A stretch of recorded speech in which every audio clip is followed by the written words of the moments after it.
Olá, amigos queridos, sejam muito bem-vindos a esse canal no YouTube, canal dedicado à divulgação da doutrina espírita, nessa playlist do Livro da Esperança, em que nos propomos a realizar as leituras dessas mensagens tão nobres trazidas pelo Espírito Emmanuel, que busca cada vez mais nos falar de Jesus, do Evangelho de Jesus. Como não agradecer a Deus pela sua misericórdia nessa reencarnação, a sua bondade infinita, a promessa de Jesus sendo compreendida de acordo, com as nossas possibilidades e luzes interiores que vamos desenvolvendo com o entendimento que a doutrina espírita nos oferece a todos. Por isso, somos sempre agradecidos a Deus, a Jesus, aos amigos e benfeitores espirituais, às pleiades de espíritos trabalhadores da doutrina espírita que divulgam mensagens de esperança, mensagens da imortalidade, mensagens de misericórdia. Emmanuel nos traz, então, na lição de hoje, que é a lição de número 27, o item ainda do capítulo 10 do Evangelho segundo o Espiritismo, bem-aventurados que são misericordiosos. Ele nos traz o item 17, que é a instrução espiritual de João, Bispo de Bordeaux. E ele nos vai iniciar a mensagem, primeiramente, com a fala de Jesus no Evangelho de Mateus, no capítulo 5, versículo 40, em que o Mestre nos disse: "E se ao que quiser pleitear contigo, tira-te o vestido e larga-lhe também a capa." E depois ele nos traz o capítulo 10, o item 17, em que o Espírito João, o Bispo, nos diz assim: "Sede indulgentes com as faltas alheias, quaisquer que elas sejam. Não julgueis com severidade, senão as vossas próprias ações, e o Senhor usará da indulgência para convosco, como de indulgência houverdes usado para com os outros." Da mesma forma, nós sabemos que seremos perdoados na medida em que perdoarmos. A misericórdia existirá na medida que formos misericordiosos com os outros. No parágrafo 3º, ele nos diz assim: "Compreendei todos vós a misericórdia infinita do vosso Pai, e não esqueçais jamais de lhe dizer, por vossos pensamentos e principalmente por vossos atos. Perdoai as nossas ofensas, assim como perdoamos aos que nos têm ofendido."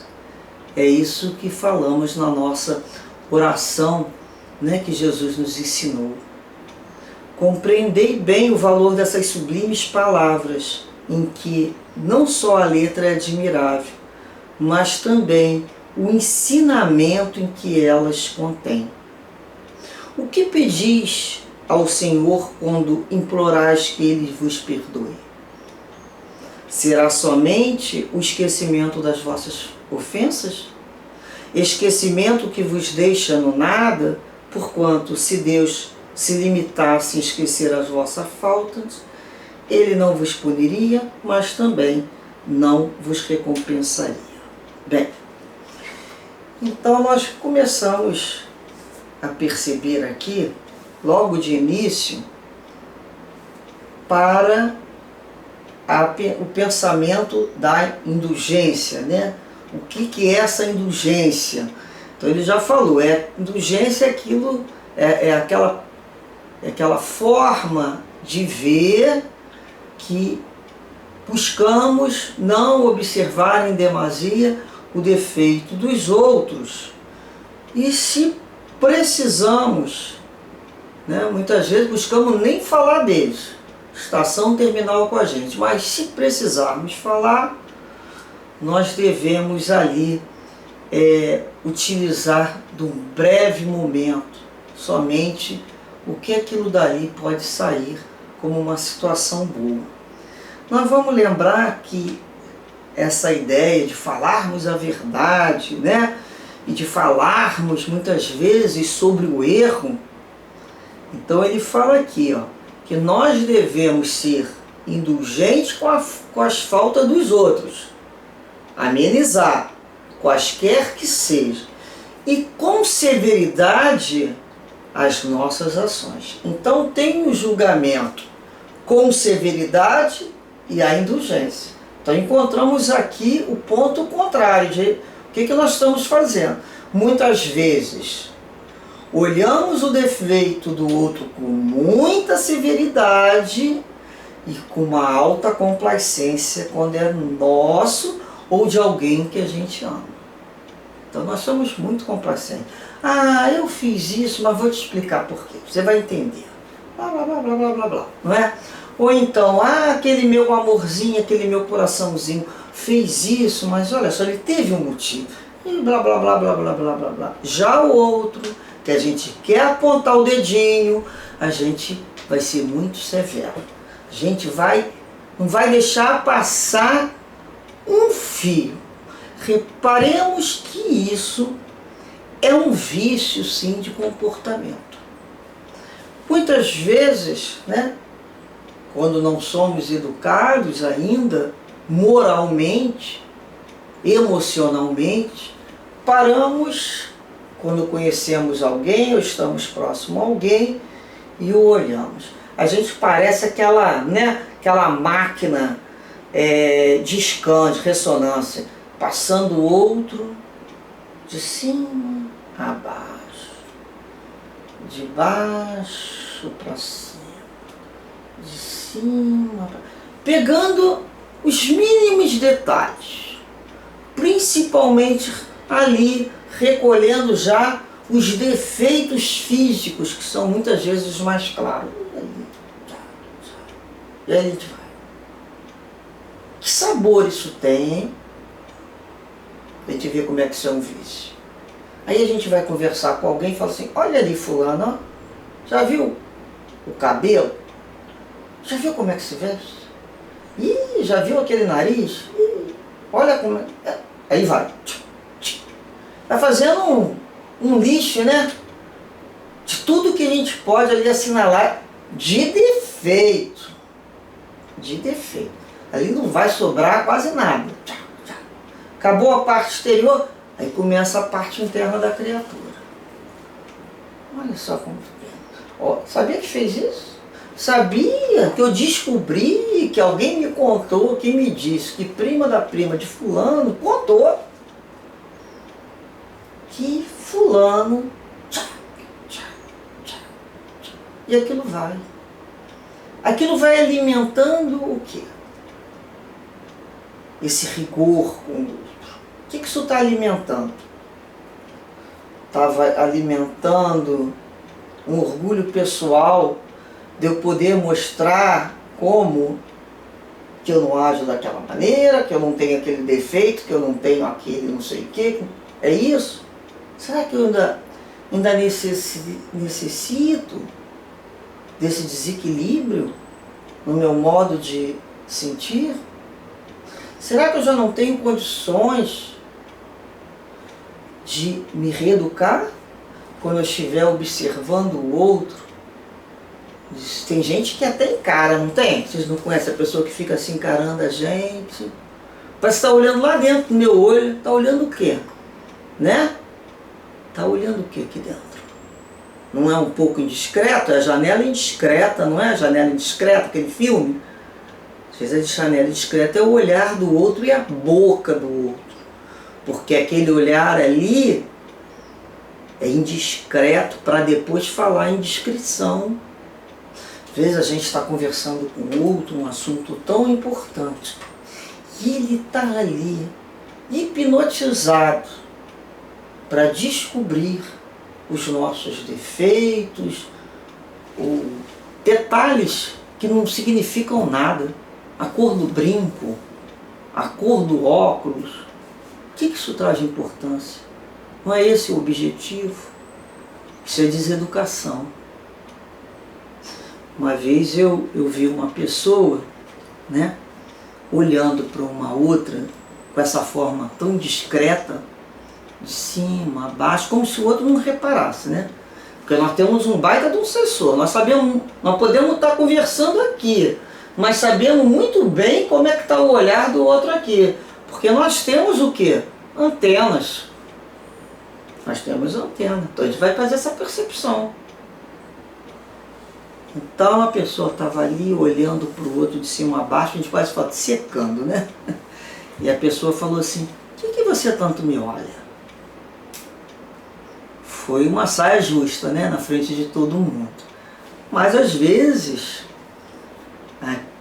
e muitas das vezes, aquele que não tem vergonha, passa vergonha. Porque é um comportamento deseducado em todos os sentidos. Então é aquela criatura que vai falar do filho da vizinha com muito rigor, como se fosse a melhor mãe do seu filho, esquecido que o filho dela também está lá fora brincando com o outro por afinidade, que é tudo muito parecidinho, né? Então, eu me lembro aqui de uma fala de Chico Xavier em que ele nos disse assim, né, todos nós no seu livro: aos outros eu dou o direito de ser como são, e a mim eu dou o dever de ser cada dia melhor. Então o outro, se ele está plantando bananeira, se ele está usando a roupa dele do lado avesso porque ele gosta, eu tenho que dar o direito a ele. Agora, comigo, eu tenho que ser rigorosa, porque eu tenho o dever de cada dia ser melhor. Então, se eu reparo que eu tenho essa deseducação no meu olhar e no meu falar, eu preciso encontrar uma forma de me corrigir. Olha, às vezes a gente pega uma cartolina, sabe, um papel cartão branco, e tem ali um pontinho preto que o nanquim, soltou.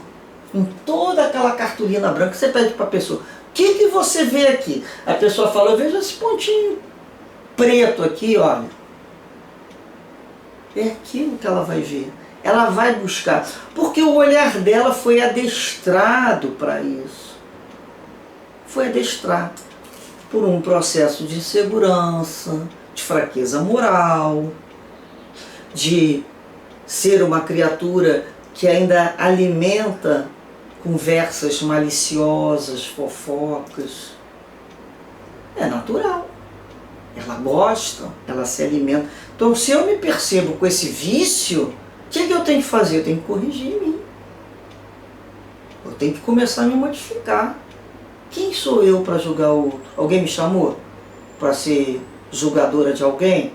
Então, nós vamos lembrar que quando eu sou muito rigorosa com o outro na fala, o que esse sentimento desperta no outro que convive comigo? O afastamento, a irritação e o desânimo. Ele vai conversar comigo, ele vai ser desanimado, ele vai ser irritado. Porque eu tirei, falei, mostrei um montão de problema dele e não dei nada de bom. Ou eu dei a mim, né? Eu não consigo nem falar dele. O tempo todo que eu estou falando dele, na realidade eu estou falando de mim.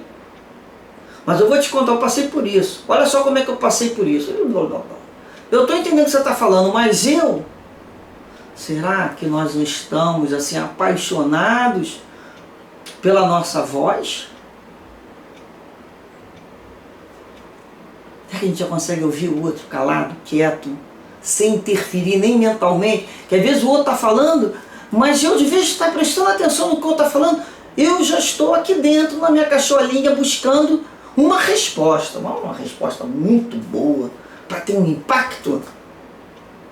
O que é isso?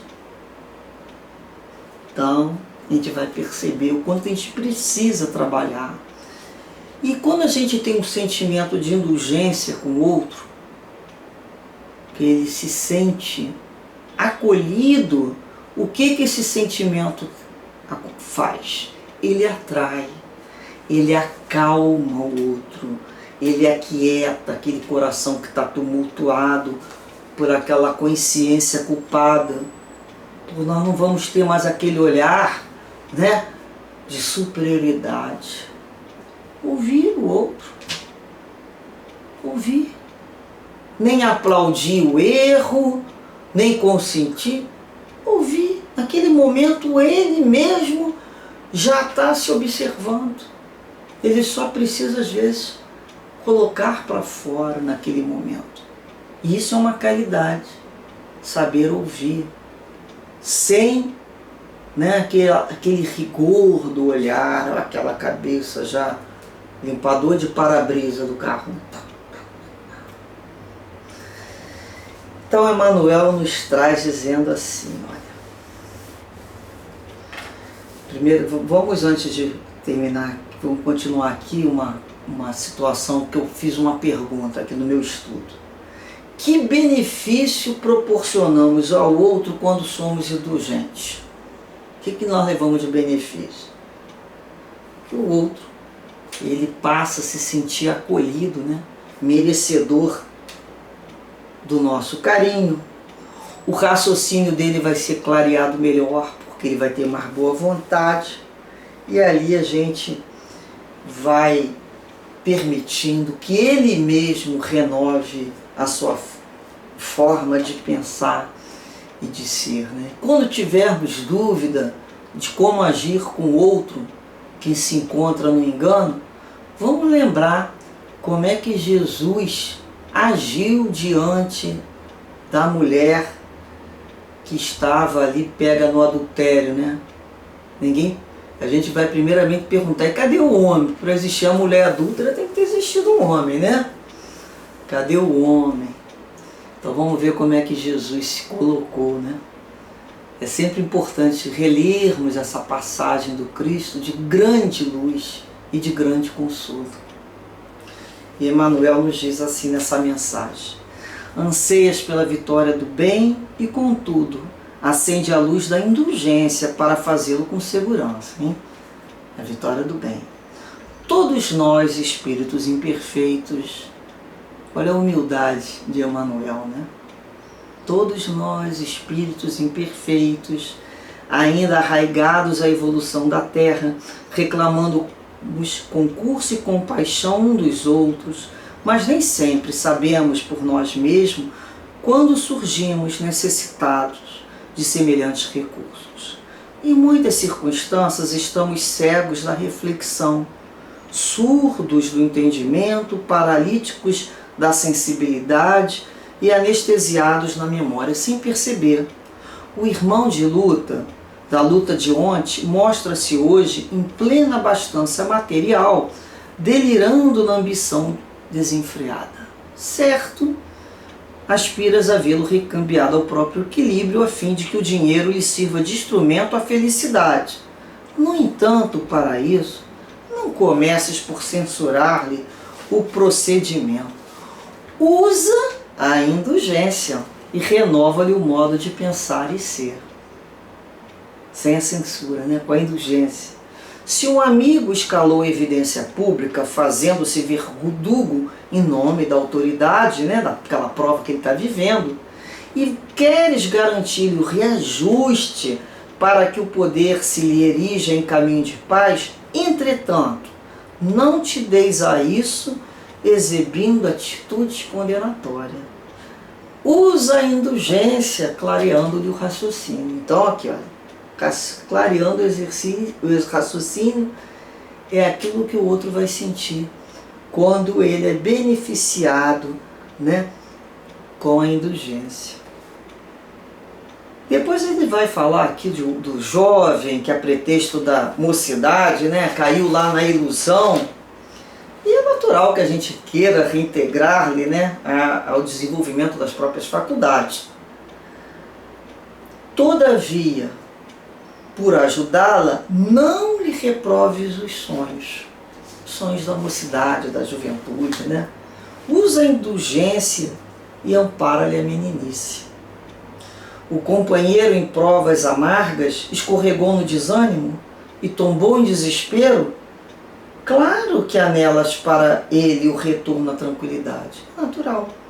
No entanto, não te entregues a críticas que lhe agravariam a irritação. Usa a indulgência e oferece-lhe o apoio. O próprio Criador espera as criaturas no transcurso do tempo, tolerando-lhes as faltas, encorajando-lhes as esperanças, embora lhes corrija todos os erros, através de leis eficientes e claras. Indiscutivelmente, ninguém constrói nada de bom sem responsabilidade e disciplina, advertência e firmeza. Mas é imperioso considerar que toda boa obra roga auxílio a fim de aperfeiçoar-se.